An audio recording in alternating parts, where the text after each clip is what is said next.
hermanos, miren, el tema de hoy es la obediencia y estamos viendo el tema de, para que recuerden, el tema de los rudimentos de la fe, que nos quedan pocos temas más y ya estamos terminando para poder seguir avanzando con otros estudios.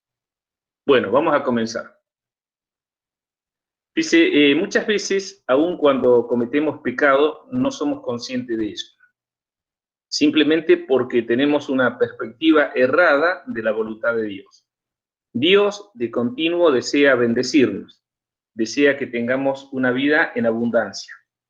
Pero si esto es así, ¿por qué muchos de nosotros no la experimentamos? ¿Será que todas las promesas de Dios se refieren únicamente a la esfera espiritual, a lo intangible, a lo invisible? Hay muchas cosas que escuchamos y conocemos de la palabra, pero no las podemos vivir. Y es así porque todas las leyes de Dios funcionan en base a principios. Disculpen que se me fue por un ratito la pantalla. Por lo tanto, si quiero que una ley de Dios aplique sobre mi vida, debo de cumplir con los principios que la activan. La ley está esperando que el principio que la activa se cumpla. Un minutito nomás, ahí, que tengo.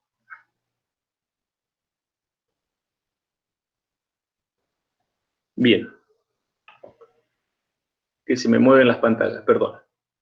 Dice, si nosotros cumplimos con esos principios, las leyes se activan. Entonces, las leyes comienzan a producir en nosotros aquello que en el cielo está establecido que se produzca. Ejemplo, sabemos que el pecado nos separa de Dios. Entonces, Dios quiere que caminemos en santidad. No es porque quiere imponernos su autoridad, sino porque no quiere que nada nos separe de Él. Muchas veces estamos con el agua hasta el cuello y le preguntamos a Dios, ¿hasta cuándo? Pero el cielo está esperando que cumplamos con los principios que activan las leyes de bendición.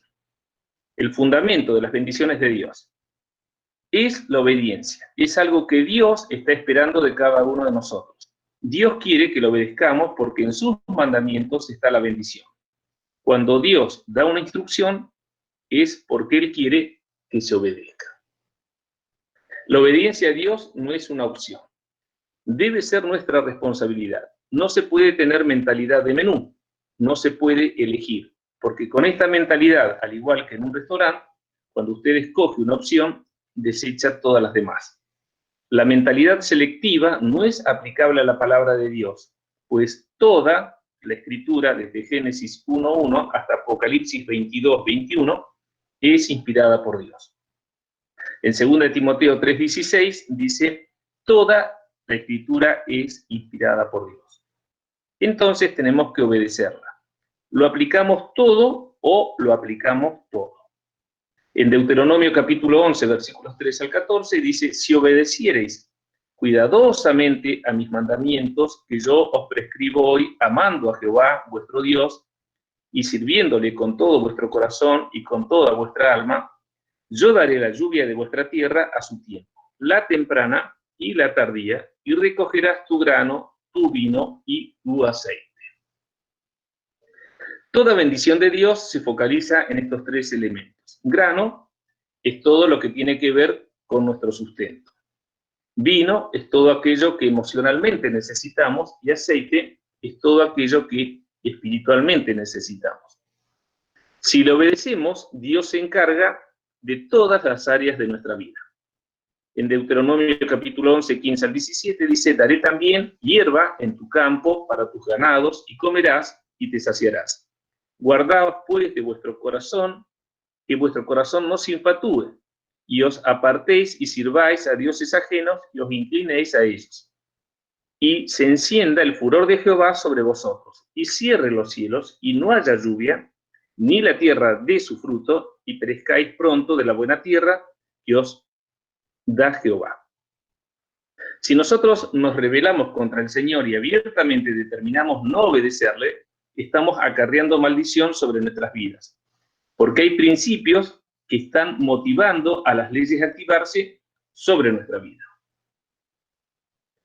En Deuteronomio 11, del 22 al 24, dice, porque si guardareis cuidadosamente todos estos mandamientos que yo os prescribo para que los cumpláis, y si amareis a Jehová vuestro Dios andando en todos sus caminos y siguiéndolo a él, Jehová también echará de delante de vosotros a todas estas naciones, y disposeréis naciones grandes y más poderosas que vosotros.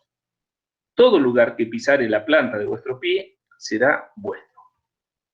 Dios le está diciendo a su pueblo que si le amamos y le obedecemos, siguiéndole a Él, Él será nuestro respaldo, sin importar cuál sea el gigante que debamos enfrentar.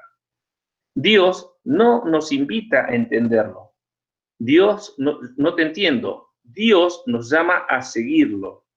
Y esto implica obediencia. Miren, esto es importante. Dios no nos invita a entenderlo. Dios nos llama a seguirlo. Y esto es lo que implica obediencia. La historia de Noé ofrece evidencias contundentes de la importancia de la obediencia en el contexto de su salvación. En Génesis capítulo 6, versículos 22 dice, y lo hizo así Noé, hizo conforme a todo lo que Dios le mandó. Podríamos decir, lo hizo exactamente. En Génesis capítulo 7, versículo 5 dice, e hizo Noé conforme a todo lo que le mandó Jehová. Dios habló con Noé para revelarle aquel terrible diluvio que vendría y para decirle cómo lo salvaría. Revelarle y el decirle cómo lo salvaría. La salvación de Noé partió de la revelación de Dios al punto tal que incluso le dijo cómo se salvaría él. Pero la salvación de Noé también incluyó la obediencia de aquel que a Dios escuchó. Recordemos que Noé no conocía la lluvia porque en aquel tiempo la tierra era regada por el rocío del cielo. Hasta en esto Dios los cuidaba. Si vemos Génesis capítulo 6, versículos 3 al 16, dice, dijo pues Dios a Noé, he decidido el fin de todo ser, porque la tierra está llena de violencia a causa de ellos, y aquí que yo los destruiré con la tierra. Esta es la parte que podemos ver, que podemos entender como que es la revelación de Dios a Noé. Hazte un arca de madera de gofer, harás aposentos en el arca y la calafatearás con brea por dentro y por fuera, y de esta manera la harás.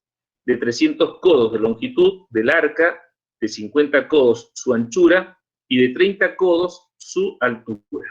Una ventana harás al arca y la acabarás a 1 codo de elevación por la parte de arriba, y pondrás la puerta del arca a su lado y la harás piso bajo segundo y tercero. Y esta es la forma como lo salvaría. Digamos, Dios revela a Noé lo que va a suceder y le está diciendo cómo lo salvaría. Dios dio las razones por las cuales él debía construir el arca. En Génesis capítulo 6, versículo 17 dice, y aquí que yo traigo un diluvio de aguas sobre la tierra para destruir toda carne en que haya espíritu de vida debajo del cielo. Todo lo que hay en la tierra morirá. Esta es la confirmación. Cuando veamos lo que fue el diluvio universal, van a ver qué maravilla lo que realmente sucedió, ¿no? Cómo se revientan los abismos y cómo el agua fluye de las profundidades de la tierra y se eleva hasta 16 kilómetros de altura y cae sobre la tierra inundando todo. Hay 3 tipos básicos, principios básicos que se nos enseñan. Primero, Dios fue muy claro en todo aquello que le reveló a Noé. La sencillez de la palabra de Dios. Segundo, Dios fue específico con lo que le pidió a Noé. Esto nos habla de la precisión de la palabra de Dios. Y tercero, Dios demandó lo que Noé podía hacer. Esto nos habla de la practicidad de la palabra de Dios. Pero no basta con esto. Requiere obediencia de quien recibe la palabra. En Hebreos capítulo 5, versículos 8 y 9 dice, y aunque era hijo, refiriéndose a Jesucristo, por lo que padeció, aprendió la obediencia, y habiendo sido perfeccionado, vino a ser autor de eterna salvación para todos los que le obedecen. En Deuteronomio capítulo 11, en Santiago capítulo 1, versículo 1, dice, por lo cual, desechando toda inmundicia y abundancia de malicia, recibir con mansedumbre la palabra implantada, la cual puede salvar vuestras almas. En Deuteronomio, ahora sí, capítulo 11, versículos 26 y 28, dice, Y aquí yo pongo hoy delante de vosotros la bendición y la maldición. La bendición si oyereis los mandamientos de Jehová vuestro Dios, que yo os prescribo hoy. Y la maldición si no oyereis los mandamientos de Jehová vuestro Dios, y os apartaréis del camino que yo os ordeno hoy, para ir en pos de dioses ajenos que no habéis conocido. Dios nos dice, pongo delante de ustedes la bendición y la maldición. Y nos pregunta, ¿ustedes qué van a elegir? Ahora bien, para que existiera obediencia de Noé, primero tuvo que escuchar, saber cuál era la voluntad del Señor. Para conocer la voluntad de Dios, debemos recordar que el Señor hoy nos habla a través de 3 medios. Primero, su palabra escrita. Segundo, el testimonio del Espíritu Santo. Y tercero, por las autoridades establecidas. Entonces, no basta con conocer la voluntad de Dios, sino que debemos esforzarnos día a día para hacer su voluntad. Podríamos decir que obedecer es hacer la voluntad de Dios. Pero surge una situación. Hay ocasiones en que queremos obedecerle al Señor y a nuestro entender lo estamos haciendo. Pero a la luz de las Escrituras no es así. Por lo tanto, creemos obedecer, pero a los ojos de Dios es desobediencia. Hay creyentes que están caminando en desobediencia al Señor, aunque en sus pensamientos creen estar haciendo las cosas bien. Clarifiquemos esto. Existen 5 tipos de obediencia que los cristianos practican, pero a los ojos de Dios son desobediencia. Acuérdense que las bendiciones espirituales se desatan cuando uno cumple con los principios del cielo. Vamos a ver los tipos de obediencia que son desobediencia. Primero, la obediencia omitida. Segundo, la obediencia parcial. Tercero, la obediencia fuera de tiempo, la obediencia fuera de eje y la obediencia fuera de foco. Estos son tipos de obediencia que son desobediencia. Vamos a ver la primera, lo que era la obediencia omitida. Esta es racional, intelectual, emocional. Cuando usted escucha la palabra y dice en su mente, esto es verdad, Dios tiene razón, pero luego no lo hace, es desobediencia. La obediencia no puede reducirse a un simple pensamiento, sino en acciones, en hechos, debe ser palpable, visible. La obediencia intelectual no nos lleva a ningún lado, simplemente reconoce que es bueno lo que Dios pide. En Santiago 1:22 dice, pero sed hacedores de la palabra y no tan solamente oidores, engañándoos a vosotros mismos. El tipo de obediencia que estamos practicando es obediencia omitida, pues no genera acciones. En Mateo capítulo 21, versículos 28 al 31 dice, pero, ¿qué os parece? Un hombre tenía 2 hijos y acercándose al primero le dijo, hijo, ve hoy a trabajar a mi viña. Respondiendo él dijo, no quiero, pero después arrepentido fue. Y acercándose al otro le dijo de la misma manera, y respondiendo él dijo, sí, señor, voy, y no fue. ¿Cuál de los 2 hijos hizo la voluntad de su padre? Dijeron ellos, el primero. Jesús les dijo, de cierto os digo que los publicanos y las rameras van delante de vosotros al reino de Dios. Estamos de acuerdo con lo que Dios piensa, pero mientras no lo llevemos a la práctica, estaremos en desobediencia. Debemos luchar contra nosotros mismos para que Él sea glorificado a través de nuestros hechos. La segunda, que era la obediencia parcial. Acuérdense que estamos hablando de obediencias que son desobediencia. 99% de obediencia a Dios no es suficiente. Cuando Dios nos da una orden, Él quiere que lo obedezcamos completamente. En Lucas capítulo 12, versículos 47 al 48 dice, aquel siervo que conociendo la voluntad de su Señor no se preparó ni hizo conforme a su voluntad, recibirá muchos azotes. Mas el que sin conocerla hizo cosas dignas de azotes, será azotado poco. Porque a todo aquel a quien se haya dado mucho, mucho se le demandará, y al que mucho se le haya confiado, más se le pedirá. Seremos juzgados de acuerdo al porcentaje de conocimiento de la palabra de Dios. En 1 Samuel capítulo 15, versículo 1 al 3 dice: después Samuel dijo a Saúl: así ha dicho Jehová de los ejércitos, yo castigaré lo que hizo Amalec a Israel, al oponérsele en el camino cuando subía de Egipto. Ve, pues, y hiere a Amalec y destruye todo lo que tiene, y no te apiades de él. Mata a hombres, mujeres, niños, y aún los de pecho, vacas, ovejas, camellos y asnos. Parece una palabra dura, y ciertamente lo es, porque está una ordenanza de Dios de matar absolutamente a todos. Saúl escucha a Samuel, pero él está pensando en otra cosa.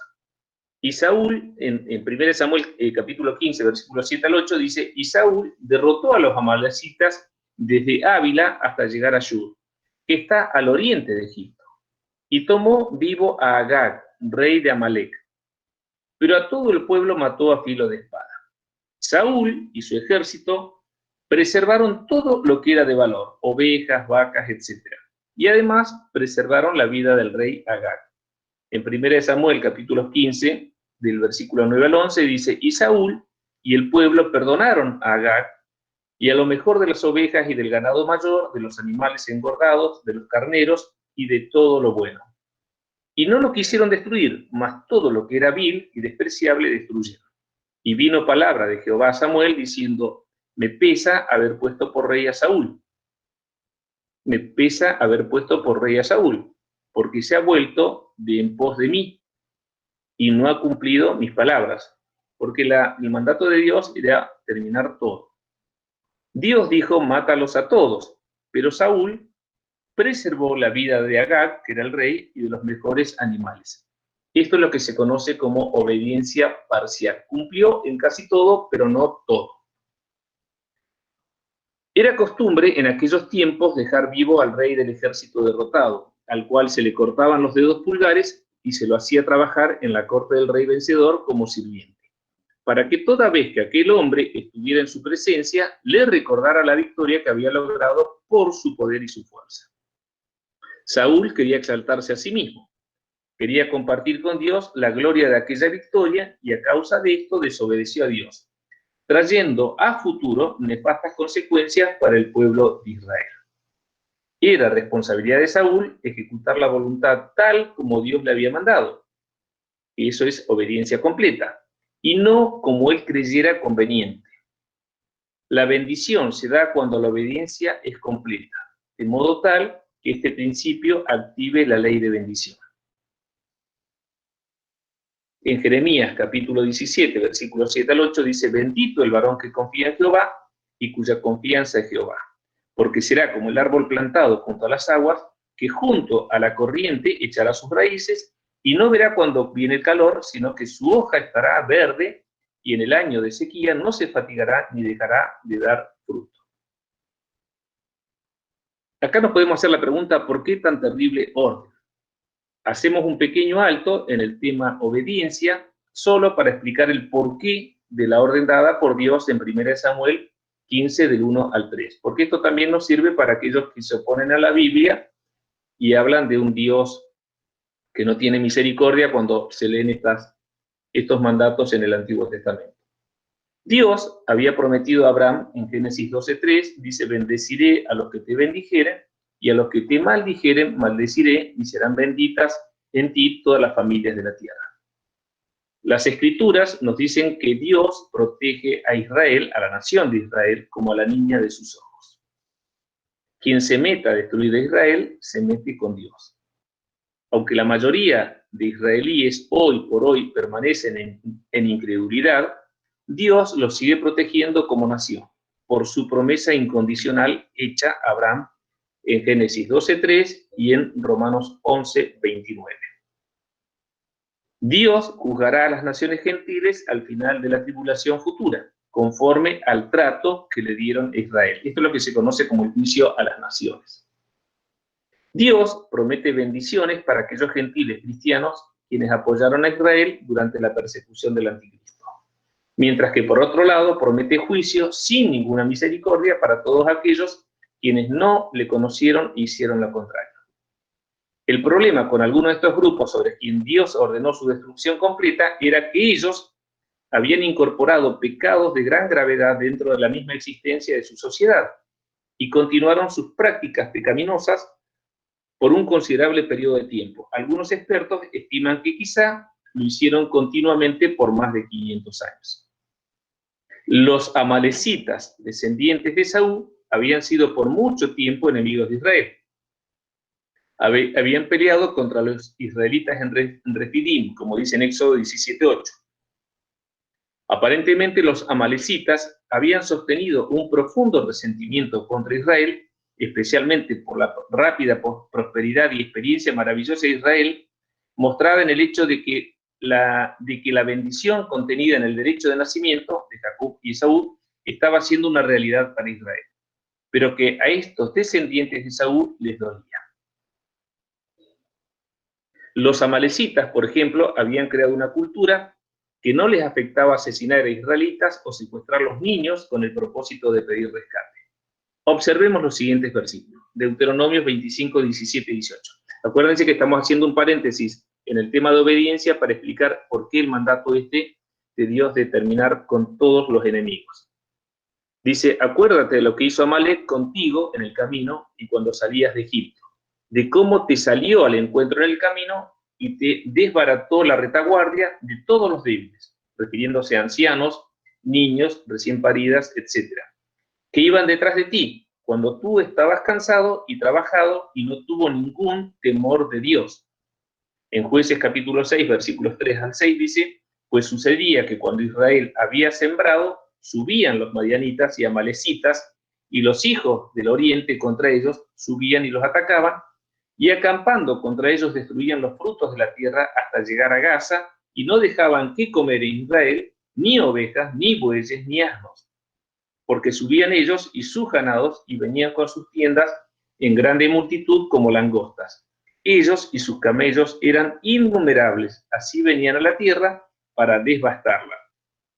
De este modo empobrecía Israel en gran manera por causa de Madián, y los hijos de Israel clamaron a Jehová. Pues sucedía que cuando Israel había sembrado, subían los madianitas y amalecitas y los hijos del oriente, contra ellos subían y los atacaban, y acampando contra ellos destruían los frutos de la tierra hasta llegar a Gaza. Creo que es lo mismo, ¿no? Estoy leyendo lo mismo, me parece, si no me equivoco, sí. Dice, y reunió un ejército y derrotó a Amalek y libró a Israel de mano de los que lo saqueaban.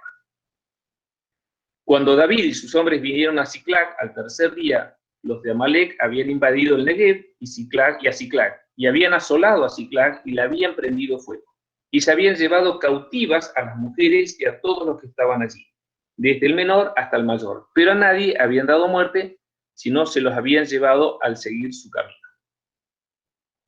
Vino pues David con los suyos a la ciudad, y aquí que estaba quemada, y sus mujeres y sus hijos e hijas habían sido llevados cautivos. De igual manera, los cananitas eran politeístas, practicaban el sacrificio de niños, prostitución, homosexualismo y bestialismo. Estas culturas habían sido gangrenadas espiritualmente y habían estado así por cientos de años.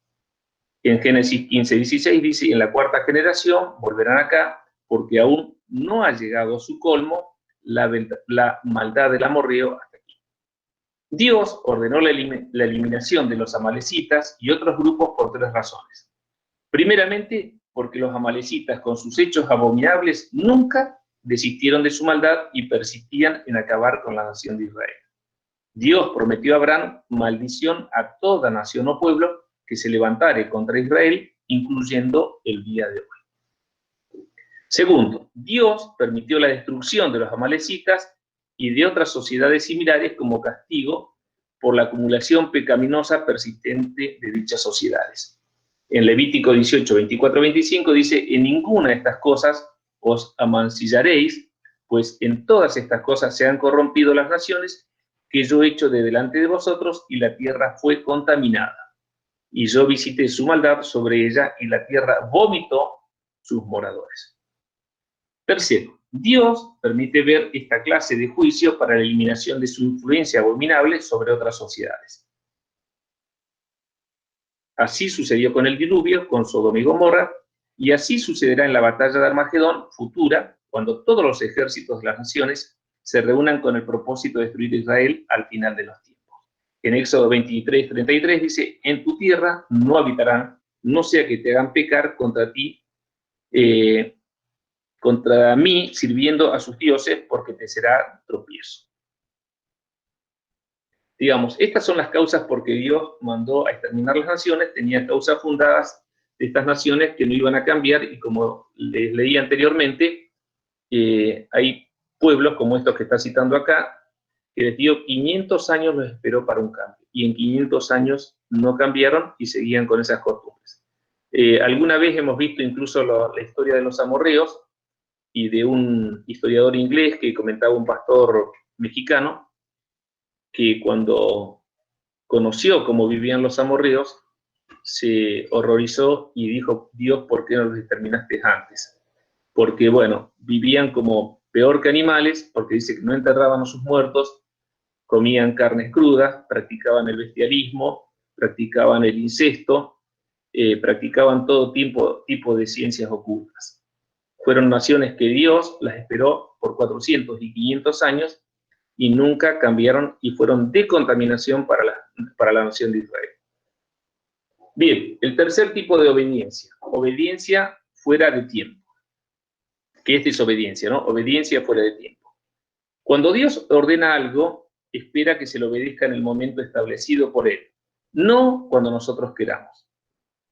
Cuando Dios nos da una revelación, asegurémonos haberla cumplido, porque Él no nos dará una nueva hasta que hayamos cumplido la anterior. En Eclesiastés 3:1 dice, todo tiene su tiempo y todo lo que se quiere debajo del cielo tiene su hora. ¿Conoce usted cuál es el tiempo que está viviendo? Si miramos en Segunda de Reyes, capítulo 5, versículos 26 y 27, dice, él, refiriéndose a Eliseo, entonces le dijo, ¿no estaba también allí mi corazón cuando el hombre volvió de su carro a recibirte? Es tiempo de tomar plata y de tomar vestidos, olivares, viñas, ovejas, bueyes, siervos y siervas. Por tanto, la lepra de Naamán se te pegará a ti, refiriéndose a Giesi, el criado que tenía Eliseo, y a tu descendencia para siempre. Y salió de delante de él el leproso blanco como la nieve,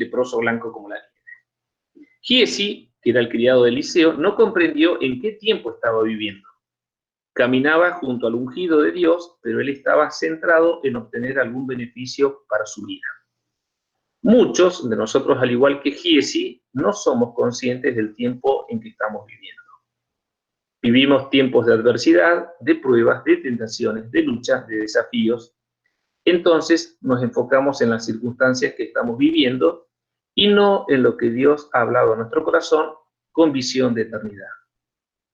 Luego del regreso de los 12 espías, por el informe negativo de 10 de ellos, los israelitas se negaron a seguir la conquista de la tierra prometida. Pero veamos qué ocurrió al día siguiente. Acuérdense que cuando vuelven los 12 espías, 10 de ellos dan un informe negativo, y excepto Josué y Caleb, estaban alentados por la palabra de Dios, que no les importaba que los habitantes de esa tierra fueran gigantes. Pero miren lo que sucedió al día siguiente de esta negación a continuar. Dice, y se levantaron por la mañana y subieron a la cumbre del monte diciendo, henos aquí para subir al lugar del cual ha hablado Jehová, porque hemos pecado. Ellos reconocen su error. Y dijo Moisés, ¿por qué quebrantáis el mandamiento de Jehová? Esto tampoco os saldrá bien. No subáis, porque Jehová no está en medio de vosotros. No seáis heridos delante de vuestros enemigos. Porque la amalecita y el cananeo están allí delante de vosotros y caeréis a espada. Pues por cuanto os habéis negado a seguir a Jehová, por eso no estará Jehová con vosotros. Sin embargo, se obstinaron en subir a la cima del monte, pero el arca del pacto de Jehová y Moisés no se apartaron de en medio del campamento. Y descendieron el amalecita y el cananeo que habitaban en aquel monte, y los hirieron y los derrotaron, persiguiéndolos hasta Horma. Los espías, al regreso de su incursión, presentaron un panorama desalentador, lo cual provocó temor en el pueblo, deteniendo la conquista de la tierra prometida. a pesar de todos los milagros que habían vivido, no confiaban en Dios. Luego, a destiempo, decidieron actuar cuando no contaban con el favor de Jehová, y aún cuando a través de su siervo, Dios les advirtió que no avanzaran contra el enemigo. Su obstinación los llevó a hacerlo y fueron heridos y muertos. Cumplieron, pero fuera de tiempo. El cuarto tipo de obediencia es desobediencia, obediencia fuera de eje. Es la realizada a nuestra manera y no a la manera de Dios. En Números 20, capítulos del 2 al 13, dice: y porque no había agua para la congregación, se juntaron contra Moisés y Aarón. Y habló el pueblo contra Moisés diciendo: ojalá hubiéramos muerto cuando perecieron nuestros hermanos delante de Jehová. ¿Por qué hiciste venir la congregación de Jehová a este desierto para que muramos aquí, nosotros y nuestras bestias? ¿Y por qué nos has hecho subir de Egipto para traernos a este mal lugar? No es lugar de sementera, de higueras, de viñas, ni de granadas, ni aún de agua para beber. Y se fueron Moisés y Aarón de delante de la congregación a la puerta del tabernáculo de reunión, y se postraron sobre sus rostros, y la gloria de Jehová apareció sobre ellos. Terrible momento para Moisés y su hermano Aarón, todo un pueblo reclamando, haciéndolos responsables de sus necesidades y angustias. Y habló Jehová a Moisés diciendo: toma la vara y reúne la congregación, tú y Aarón, tu hermano, y hablar a la peña a vista de ellos. Y ella dará su agua, y le sacarás aguas de la peña, y darás de beber a la congregación y a sus bestias. Entonces Moisés tomó la vara de delante de Jehová, como él le mandó. Y reunieron Moisés y Aarón a la congregación, y les dijo: oíd ahora, rebeldes, ¿os hemos de hacer la peña? Y golpeó la peña con su vara 2 veces, y salieron muchas aguas, y bebió la congregación y sus bestias. Y Jehová dijo a Moisés y a Aarón: por cuanto no creísteis en mí para santificarme delante de los hijos de Israel, por tanto, no meteréis esta congregación en la tierra que les he dado. Estas son las aguas de la rencilla, por las cuales contendieron los hijos de Israel con Jehová, y él se santificó en ellos. El horrible momento que estamos viviendo puede ser también el momento del milagro, el momento de presenciar la manifestación gloriosa de Dios. El momento de angustia puede hacer que nos olvidemos de santificar su nombre. Santificar no es solo decir cosas lindas a Jehová, sino también hacer que otros, a causa de nuestras circunstancias de dolor y por nuestro testimonio, glorifiquen a Dios. Dios le ordena a Moisés hablar a la roca, pero Moisés la golpea 2 veces para que dé agua. Se olvidó que él estaba representando a Dios y que la roca era Cristo. Parecería que Moisés no hizo mucho, pero no olvidemos que a mayor autoridad, mayor responsabilidad. No era a la manera de Moisés, sino a la manera de Dios. Bien, entramos en la obediencia fuera de foco, que es una desobediencia. Es la que está fuera de la voluntad de Dios. Es la obediencia que cumplimos a causa de nosotros mismos y no por amor a Dios. Estamos centrados en lo que terceros pudieran decir y no en lo que el cielo nos dice. Deberíamos preguntarnos qué es lo que nos motiva a hacer lo que hacemos.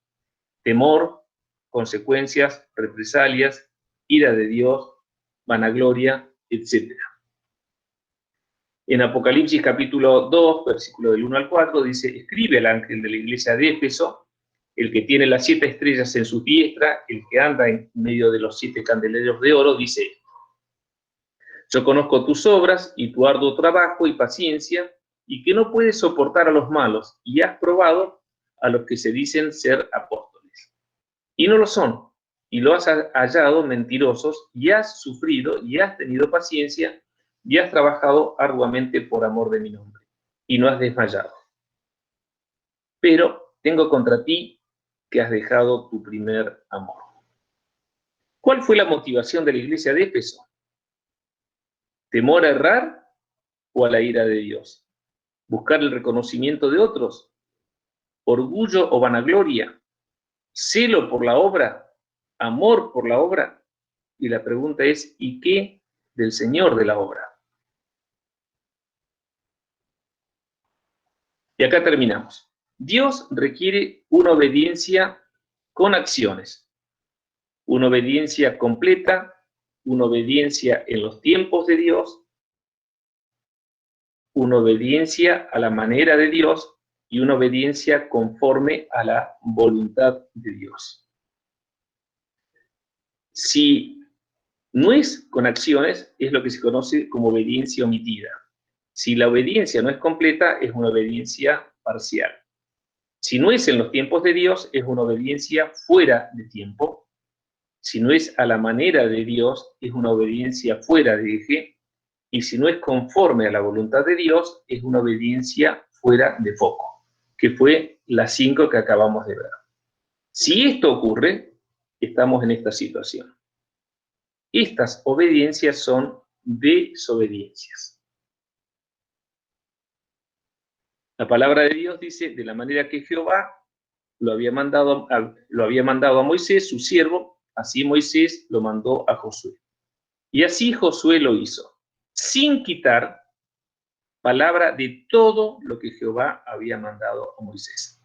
Lo vuelvo a leer. De la manera que Jehová lo había mandado a Moisés, su siervo, así Moisés lo mandó a Josué. Y así Josué lo hizo, sin quitar palabra de todo lo que Jehová había mandado a Moisés. Bien, acá terminamos con un temita